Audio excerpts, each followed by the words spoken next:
ചുരുക്കി പറഞ്ഞു കഴിഞ്ഞാല് മനുഷ്യനിൽ ഈ 10 ആത്മാക്കളുണ്ട്. 2 സെറ്റ് ആത്മാക്കള്, ഉപരിലോക ആത്മാക്കള്, അതേപോലെ അധോലോക ആത്മാക്കള്. മൊത്തം രണ്ടും കൂടി ചേർന്ന് കഴിഞ്ഞാൽ 10 ആത്മാക്കള് മനുഷ്യനിലുണ്ട്. എന്നാൽ 10ഉം അല്ല ഉള്ളത്, 10ലും കൂടുതൽ വരും. 10ലും കൂടുതൽ വരും എന്ന് പറയാൻ കാരണം ഇതൊക്കെ മനുഷ്യന്റെ ആത്മീയമായ ഉയർച്ചക്കനുസരിച്ചിട്ട് ഇത് ഉണ്ടാവുള്ളൂ. സാധാരണക്കാരായ ഒരു മനുഷ്യനെ സംബന്ധിച്ചിടത്തോളം അതിൻ്റെ ഉള്ളിൽ ഒരു ജിസ്മുണ്ട്, ശരീരമുണ്ട്. പിന്നെ അവനെ പടക്കപ്പെടാൻ ഉപയോഗിച്ച ആ 3 ജിസ്മിന്റെ ആത്മാക്കളും ഉണ്ട്, നഫ്സും ഉണ്ട്. പക്ഷെ ബാക്കിയുള്ള തായിഫുകൾ ഉറങ്ങിക്കിടക്കുകയാണ്. ഈ വന്ന നെഞ്ചിലേക്ക് വന്ന് കയറിയ ആത്മാക്കള് നിദ്രാവസ്ഥയിലാണ്, ഉറങ്ങിയ അവസ്ഥയിലാണ്. അതിന്റെ ഭക്ഷണം നൂറാണ്, പ്രകാശാണ്. എന്നാൽ നഫ്സിന്റെ ഭക്ഷണം നാറാണ്, തീയാണ്. നഫ്സിന്റെ ഭക്ഷണം ഈ ദുന്യാവിൽ നിന്ന് വന്ന ആളായതുകൊണ്ട് തന്നെ അതിന് വേണ്ട ഭക്ഷണം ഈ ദുന്യാവിൽ ഇഷ്ടം പോലെ ഉണ്ട്. കിട്ടുന്നതെല്ലാം നഫ്സിനുള്ള ഭക്ഷണമാണ്. കണ്ണിലൂടെ കാണുന്ന എല്ലാ കാര്യങ്ങളും നാറാണ്, കാതിലൂടെ കേൾക്കുന്ന എല്ലാ കാര്യങ്ങളും നാറാണ്. നമ്മൾ ചിന്തിക്കുന്ന കാര്യങ്ങളും അതേപോലെ തന്നെ ബുദ്ധി കൊണ്ടുള്ള കാര്യങ്ങളും അറിവുകളും അതേപോലെ തന്നെ ഭക്ഷണപാനീയങ്ങളും എല്ലാം നാറാണ്. അതിൽ നിന്നെല്ലാം ഡെയിലി നാറ് കിട്ടിക്കൊണ്ടിരിക്കുന്നുണ്ട്. അതുകൊണ്ട് നഫ്സ് ഓരോ ദിവസം കൂടുന്തോറും സ്ട്രോങ് ആയിക്കൊണ്ടിരിക്കും, തടിച്ചു കൊഴുക്കും. അപ്പൊ ജനിച്ചൊരു മനുഷ്യന് ജനിച്ച അന്ന് മുതൽ നഫ്സിന് കിട്ടുന്ന ഭക്ഷണം കിട്ടിക്കൊണ്ടിരിക്കുന്നുണ്ട്. എത്ര കാലം മുന്നോട്ട് പോകുന്ന അത്രയും തടിച്ചു കൊഴുക്കും.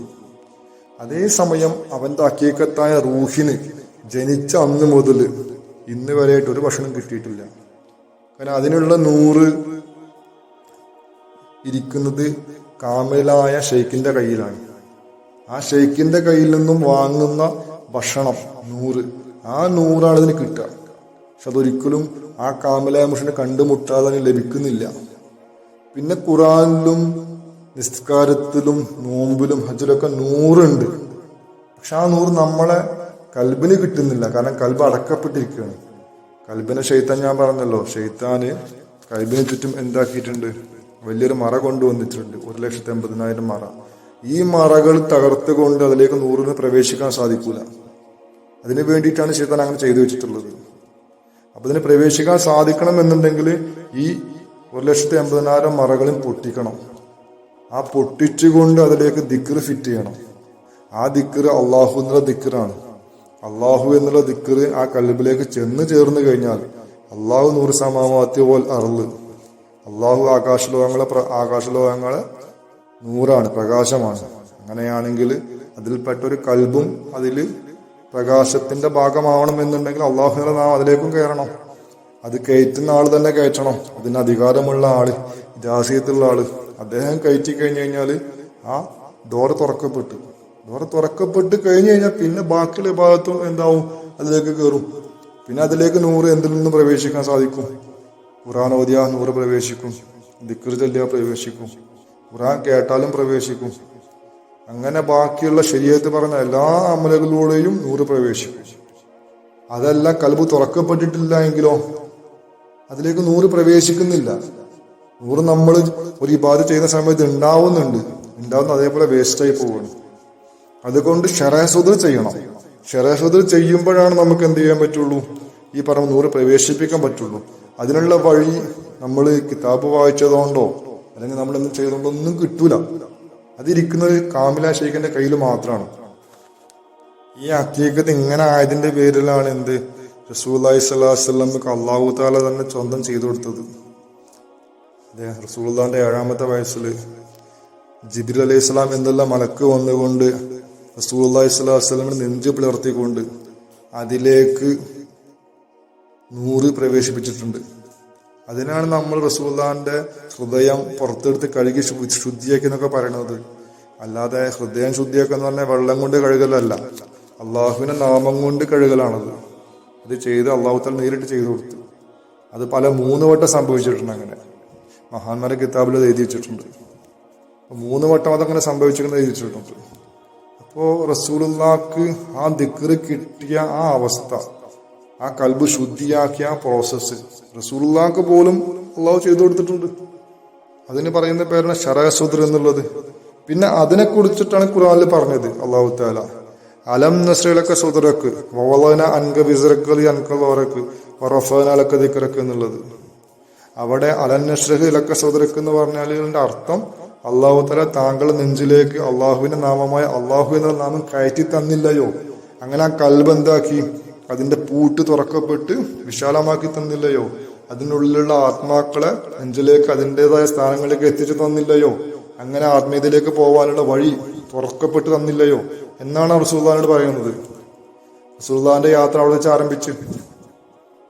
ഈ വിഷയത്തിന് വേണ്ടി തന്നെയാണ് ആര് മൂസാ നബി ഇസ്ലാം പ്രാർത്ഥിച്ചത്.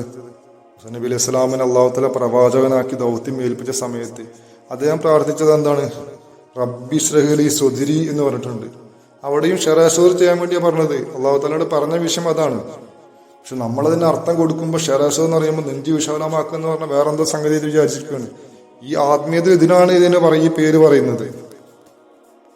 അത് തന്നെയാണ് ഖുർആനിൽ പറയുന്നത് വമൻ യുമിൻ ബില്ലാഹി യഹ്ദി ഖൽബഹു എന്ന് പറയുന്നത്. അള്ളാഹുവിൽ വിശ്വസിക്കാനുള്ള ആൾക്കാർക്ക്, വിശ്വസിക്കാനുള്ള ആൾക്കാർക്ക് അല്ലെങ്കിൽ വിശ്വസിക്കുന്നവർക്ക് അള്ളാഹു യഹ്ദി ഖൽബ, അവരെ കൽബിന് എന്ത് കൊടുക്കും? അവരെ ഹിദായത്ത് കൊടുക്കും. ആ ഹിദായത്ത് ഇതാണ്. ഈ ഹിദായത്ത് കിട്ടിയവരാണ് നേരത്തെ പറഞ്ഞ ആയത്തിൽ പറയുന്നത്. ആര്? നമ്മൾ സൂറത്തുൽ കഹ്ഫിൽ പറഞ്ഞത് വലാ തുതിമൻ അവഫൽനാ ഖൽബഹു അൻ ദിക്രിനാ, ആരുടെ കൽബിലാണോ ഈ അള്ളാഹു എന്നുള്ള നാമം കയറിയത്, അങ്ങനെ ശരാശരി സംഭവിച്ചത്, അത്തരക്കാരെ നിങ്ങൾ ഫോളോ ചെയ്തോ, അവർ ഹിദായത്തിലാണ്, അവർക്ക് ഗ്യാരണ്ടി ഉണ്ട്, അവരെ സംശയിക്കാനില്ല. അല്ലാത്തവർ സംശയിക്കണം. അല്ലാത്തവർ കൊണ്ടുപോകുന്നത് എങ്ങോട്ടാന്ന് അറിയില്ല. അവരെ ഹവയിലേക്കാണ്, അവരെ ശൈത്താനീയത്തിലേക്കാണ്, അവരെ ബുദ്ധിയിലേക്കാണ്, അവരെ ചിന്തയിലേക്കാണ്, അള്ളാഹുവിലേക്കല്ല എന്നാണ് അള്ളാഹു പറയുന്നത്. അഫമൻ ശറഅ അല്ലാഹു സദ്റഹു ലിൽ ഇസ്ലാം എന്ന് പറയുന്ന ഈ വിഷയമാണ് ഖുർആനിൽ. ആരെയാണ് ഇസ്ലാമിലേക്ക് കൊണ്ടുവരുന്നത്, അല്ലെങ്കിൽ ഇസ്ലാമിലേക്ക് ആർക്ക് അള്ളാഹു നന്മ ഉദ്ദേശിക്കുന്നത്, ഇസ്ലാം ആർക്കാണ് ഉദ്ദേശിക്കുന്നത്, അവരെന്ത് ചെയ്യും? ശറഅ സദ്റഹു, അതാണ് ഖുർആൻ പറയുന്നത്.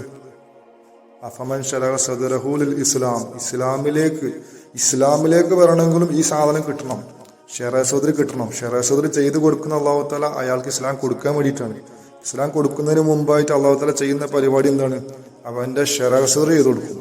കാരണം ഇസ്ലാം പഠിപ്പിക്കേണ്ടത് ജിസ്മിനെ അല്ല, ഈമാൻ പഠിപ്പിക്കേണ്ടത് ജിസ്മിനെ അല്ല. അതേപോലെ തന്നെ അള്ളാഹുവിലേക്ക് പോകുന്നത് ജിസ്മല്ല, ജിസ്മ ഖബറിലേക്കാണ് പോകുന്നത്. അപ്പോൾ അതിനൊക്കെ നമ്മൾ ഇത് പഠിപ്പിക്കണം എന്നുണ്ടെങ്കിൽ ആദ്യം ശറഅ സദ്ർ നടക്കണം. അത് നടക്കാതെ ഈ കൽബ് പൂട്ടിക്കെട്ടി ഇരുന്ന് വെച്ച് കഴിഞ്ഞാൽ എങ്ങനെയാണ് അതിലേക്ക് ഈ നൂറ് പ്രവേശിക്കുന്നത്, ഇൽമ പ്രവേശിക്കുന്നത്? ഇപ്പൊ ഇൽമിന്റെ ബന്ധം ദിമാഗിനോടല്ല, നമ്മളെ ബ്രെയിനിനോടല്ല, നമ്മളെ തലച്ചോറിനോടല്ല. തലച്ചോറ് വേറൊരു പാർട്ടാണ്, അത് ഇതിന്റെ ഭാഗമല്ല. സാധാരണ മുസ്ലിയാക്കന്മാരാണെങ്കിൽ, പണ്ഡിതന്മാരാണെന്ന് പറയുന്ന ആളുകൾ, അവരൊക്കെ ഈ ബുദ്ധി ഇരിക്കുന്ന കാര്യം അല്ലെങ്കിൽ അറിവിരിക്കുന്ന കാര്യം തലച്ചോറായി മനസ്സിലാക്കി അതുകൊണ്ടുള്ള പരിപാടിയാണ് ഇപ്പോൾ ഇവിടെ നിന്നുള്ളത്. കൽബ് കൊണ്ടല്ല. കൽബ് എന്താന്ന് അവർക്ക് മനസ്സിലായിട്ടില്ല. ഇസ്ലാമിന്റെ ബന്ധം കൽബിനോടാണ്, ഈമാനിന്റെ ബന്ധം കൽബിനോടാണ്, വിലായത്തിന്റെ ബന്ധം കൽബിനോടാണ്. എല്ലാം കൽബിനോടാണ് ബന്ധപ്പെട്ടെടുക്കുന്നത്. പിന്നെ കൽബിന്റെ ഹക്കീക്കത്ത് എന്തായി പോയി? തേഞ്ഞു മാഞ്ഞു പോയി. പിന്നെ ബാക്കി വരുന്ന ബന്ധം എന്തിനോടായിരിക്കും? ബ്രെയിനിനോടായിരിക്കും, തലച്ചോറിനോടായിരിക്കും. അപ്പൊ ഇന്നുള്ള ഇസ്ലാമിലെ മിക്കവാറും കാര്യങ്ങൾ ബന്ധപ്പെട്ട് കിടക്കുന്നത് നമുക്ക് തലച്ചോറിനോടുള്ള ബന്ധത്തിന്റെ പേരിൽ ഇസ്ലാമാണ്. ഇസ്ലാമിൽ വരുന്ന തഫ്സീറുകൾ മുഴുവന് അതിനെ ബേസ് ചെയ്തിട്ടാണ്, കൽബിൽ നിന്നും വരുന്ന ഇൽമുകളല്ല. അതുകൊണ്ട് റസൂലുള്ളാഹി സ്വല്ലല്ലാഹു അലൈഹി വസല്ലം ഹദീസ് പറയുന്നുണ്ട്, അള്ളാ എന്ന് ഉച്ചരിക്കുന്ന ഒരാളെങ്കിലും ഭൂമിയിലുള്ള കാലം വരെ ഖിയാമത്ത് സംഭവിക്കൂല എന്നുള്ളത്. അപ്പൊ നമുക്ക് പ്രതീക്ഷയില്ല ഇപ്പൊ അടുത്ത് നോക്കിയാൽ സംഭവിക്കൂല. കാരണം ലോകം മുന്നോട്ട് പോകും തോറും മനുഷ്യന്മാർ പെരുകുന്നുണ്ട്, മുസ്ലിങ്ങളുടെ എണ്ണം പെരുകുന്നുണ്ട്, അവര് അള്ളാഹുവിന്റെ പേര് ഉപയോഗിക്കുന്നുണ്ട്. ഇന്റർനെറ്റിലും ഫേസ്ബുക്കിലും മറ്റെല്ലായിടത്തും കിതാബുകളിലൊക്കെ നിറഞ്ഞു കിടക്കുന്നുണ്ട്. ഖുറാന്റെ പ്രതികൾ ഇഷ്ടം പോലെ പെരുകുന്നുണ്ട്. ഇങ്ങനെയുള്ള സാഹചര്യങ്ങൾ ഒറ്റയടിക്ക് ഇതെങ്ങനെ ഇല്ലാതാവും? ആലിമ്യങ്ങളെ മരണം നമ്മൾ പറയും, അതിന്റെ തസ്ഫീർ ആലിമ്യങ്ങളെ മരണമാണ് ഉദ്ദേശിക്കുന്നത്, അല്ലെങ്കിൽ അങ്ങനെ ഒരു അവസ്ഥ വരും എന്നൊക്കെ പറയും. പക്ഷെ അങ്ങനെ വരുന്ന സമയത്ത് ആദ്യം ഈ പറയുന്ന ആളുകളൊക്കെ അല്ലാഹു തആല എന്ത് ചെയ്യേണ്ടി വരും? അവരെയൊക്കെ വഫാത്താക്കേണ്ടി വരും. പിന്നെ രണ്ടാമത് വരുന്ന ബാക്കി വരുന്നവരെ പിന്നെ അതിൽ ഖിയാമത്തും വരും. അതിന്റെ ആവശ്യം എന്താണ്? രണ്ടെണ്ണമായിട്ട് ഒരുമിച്ച് കണ്ടെന്ന് ചെയ്തുവിടത്. മരണം ഒരു ശിക്ഷയല്ലല്ലോ. കാരണം മരണം എല്ലാവർക്കും സംഭവിക്കുന്നതാണല്ലോ. അപ്പൊ മുഅ്മിനീങ്ങൾ ആദ്യം മരിപ്പിക്കുക, അങ്ങനെ ഒന്നുമല്ല അതിന്റെ ഹഖീഖത്ത്. ഇവിടെ അള്ളാഹു തആലാന്റെ റസൂല് പറഞ്ഞ ഹദീസിലുള്ള ഒരു വിഷയം കട്ടായി പോയതാണ് വിഷയം.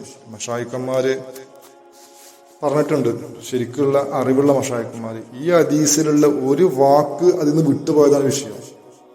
ആ വാക്ക് എന്താണ്? കൽബ് എന്നുള്ള വാക്കാണ്. കൽബ് അള്ളാഹു അള്ളാഹു എന്ന് പറയുന്ന കാലം ഇല്ലാത്ത ഒരു കാലം വന്നു കഴിഞ്ഞു കഴിഞ്ഞാൽ അന്നാണ് ഖിയാമത്ത് സംഭവിക്കുക. നാവ് കൊണ്ട് പറയുന്നവർ എല്ലാ കാലത്തും ഉണ്ടാവും, ചിന്ത കൊണ്ട് പറയുന്നവരുണ്ടാവും, അൻഫാസിയ ദിക്റെടുക്കുന്നവരൊക്കെ ഉണ്ടാവും. അതൊന്നുമല്ല അള്ളാഹു ഉദ്ദേശിച്ചത്, റസൂലുള്ളാഹി ഉദ്ദേശിച്ചത്. റസൂലുള്ളാഹി ഉദ്ദേശിച്ച കൽബ് അള്ളാഹു എന്ന് പറയാത്ത ഒരു കാലം വന്നു കഴിഞ്ഞു കഴിഞ്ഞാൽ അന്നെന്തായി? ദീനിന്റെ അവസ്ഥ പരിപൂർണായി, ദീന് വഫാത്തായി. ദാക്കിറെ കൽബി എന്നുള്ള ഒരാളെങ്കിലും ഭൂമിയിൽ ഇല്ല എന്നുണ്ടെങ്കിൽ എന്താവും? ദീന് മൗത്തായി. അങ്ങനെയുള്ള സാഹചര്യത്തിലാണ് ഖിയാമത്ത് വരിക. ഇന്ന് അതിനെക്കുറിച്ച് ആർക്കും അറിവ് പോലും ഇല്ല. നമ്മളത് പകർന്നു കൊടുക്കാൻ ശ്രമിച്ചാൽ പോലും അതിൽ വിശ്വാസമില്ല, ശൈത്താനിയത്തായിട്ടാണ് കാണുന്നത്. അതിനാണ് ഇതിന്റെ അവസ്ഥ. അത്രക്കും ഇബ്ലീസ് എന്താക്കി? ഈ ഇൽമിൽ നിന്ന് ബഹുദൂരം കൊണ്ടുപോയി ഉമ്മത്തിനെ. മുഹ്ദിയ ശൈത്തങ്ങളെ കാലഘട്ടത്തിൽ അങ്ങനെ അവസ്ഥ വന്ന കാരണം ആ സമയത്തേക്ക് വന്ന മഹാനാണ് മുഹ്ദിയ ശൈത്തങ്ങൾ. ദാക്കിറെ കൽബുകൾ ഇല്ലാത്ത അവസ്ഥ. അല്ലാതെ ഖുറാനും ഹദീസും ദിക്റുകളൊക്കെ അന്നുമുണ്ട്. പക്ഷെ ഈ ഒരു അവസ്ഥ ഉണ്ടായി. ദാക്കിര്യങ്ങളുടെ എണ്ണം കുറഞ്ഞു പോയി, കൽബിന്റെ മക്കാമിലുള്ള ആളുകളുടെ എണ്ണം.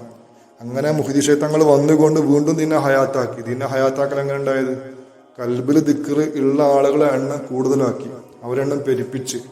അവരെ എണ്ണം എത്ര കൂടുന്നോ അത്രത്തോളം ദീൻ വലുതാവും, ദീൻ ഹയാത്താവും. അങ്ങനെ ദീൻ ഹയാത്തായപ്പോഴാണ് മുഹ്യിദ്ദീനായി മാറിയത് മുഹ്ദിയ ശൈത്തങ്ങൾ. നമ്മള് ഈ വിഷയത്തില് 16 ആത്മാക്കളെ കുറിച്ച് പറഞ്ഞു, പക്ഷെ നമ്മളത് പൂർത്തീകരിക്കാൻ പറ്റിയിട്ടില്ല, സമയം കിട്ടിയിട്ടില്ല. ജസ്റ്റ് അതിന്റെ ഹെഡിങ് മാത്രം പറയാം, അതും കൂടി ഒന്ന് മനസ്സിലിട്ടാൽ മതി. പക്ഷെ അത് ബാക്കി പിന്നെ സംസാരിക്കുന്നതിനെ കുറിച്ചിട്ട്. 16 ആത്മാക്കൾ എന്ന് പറഞ്ഞു കഴിഞ്ഞിട്ടുണ്ടെങ്കിൽ അതില് നമ്മള് നേരത്തെ ഈ പറഞ്ഞ കൂട്ടത്തില് മൊത്തം 10 വരുന്നുണ്ട്.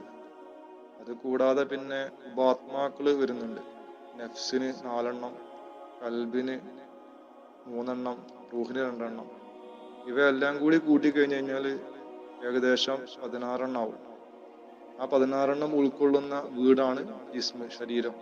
മനുഷ്യന്റെ പൂർണ്ണത ഇതിലാണ്. ഈ 16 എണീറ്റ് വന്നു കഴിഞ്ഞു കഴിഞ്ഞാല്, 16 മുനവറായി കഴിഞ്ഞാല്, 16 ഹയാത്തായി കഴിഞ്ഞാൽ അവൻ ഇൻസാനുൽ കാമിലാണ്. അതിലൊന്നും കുറവ് വരുന്നതനുസരിച്ച് കണ്ട് മനുഷ്യന്റെ ആത്മീയതയുടെ അവസ്ഥയിൽ കുറവ് സംഭവിക്കും. എന്നാൽ മിനിമം ക്രൈറ്റീരിയ ബാത്തിനിയായിട്ട് വുജൂദ് വേണം എന്നുണ്ടെങ്കിൽ ഒരാൾ കൽബിന്റെ അവസ്ഥയിൽ എത്തലാണ്. കൽബിന്റെ അവസ്ഥയിലും കൂടി എത്തിയിട്ടില്ല എന്നുണ്ടെങ്കിൽ അവന് ലാഹിറായിട്ട് വുജൂദുണ്ട്, ബാത്തിനിയായിട്ട് യാതൊരു അഡ്രസ്സും ഇല്ല, യാതൊരു വുജൂദും ഇല്ല. ഇൻഷാ അല്ലാഹ് ബാക്കി നമുക്ക് ഡിസ്കഷൻ ചെയ്യാം. ഇൻഷാ അല്ലാഹ്. അസ്സലാമു അലൈക്കും.